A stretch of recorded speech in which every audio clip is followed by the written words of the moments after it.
三信，你瞓覺啦？你今日成日都喺屋企瞓覺喎。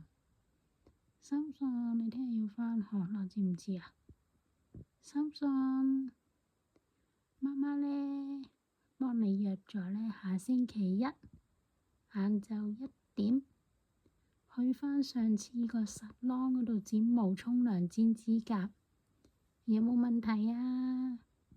因為你啲毛又長咗啦，2個月又長咗啦，咁又要去剪毛啦，剪靚靚過聖誕好冇？好冇啊，三信？早剪咗1個月，跟住就平安夜。你11月24號剪嘛？好啦。